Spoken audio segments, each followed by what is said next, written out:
Bon, le tout premier message, c'est d'abord lui souhaiter la bienvenue et le remercier d'avoir pensé au peuple de Dieu qui réside en République démocratique du Congo.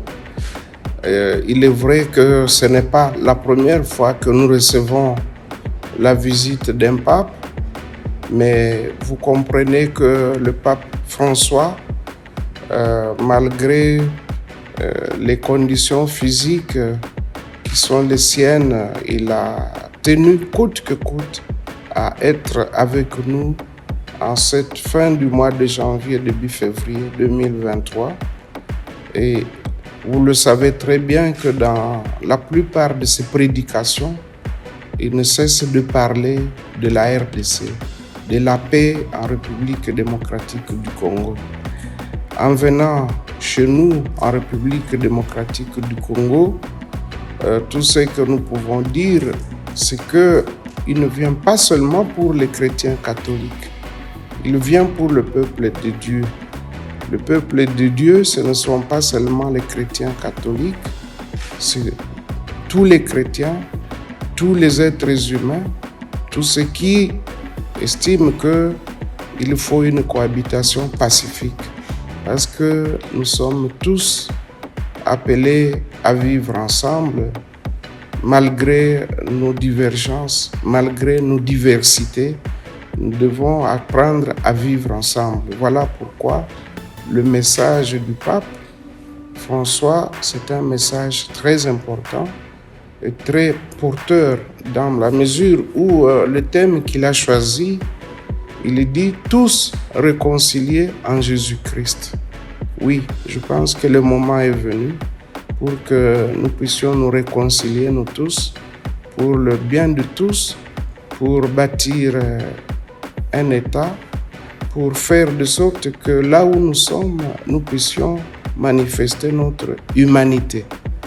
L'humanité suppose qu'on se mette toujours à la place de l'autre en disant la première règle qu'il faut observer, c'est l'amour du prochain. Et on ne peut pas s'aimer si on ne se comprend pas. On ne peut pas s'aimer si on n'est pas conscient que les mêmes problèmes, les mêmes difficultés et les mêmes conditions que nous rencontrons sont les mêmes que ceux ou celles de nos prochains. Voilà pourquoi nous disons à notre pape François qu'il est le bienvenu. Voilà le message que j'adresse à sa sainteté, le pape François. Lui souhaiter la bienvenue. Et comme nous sommes au début de l'année, nous lui souhaitons aussi les meilleurs vœux pour 2023, une santé de fer et qu'il puisse bien poursuivre sa mission pastorale partout où il passe.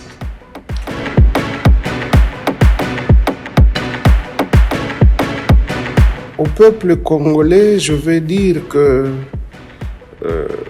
tous les moments ne se ressemblent pas. Ça, c'est un moment tout à fait particulier, un moment où nous devons nous remettre en cause, un moment où, comme le dit et le souhaite le pape, nous devons nous réconcilier et éviter des querelles.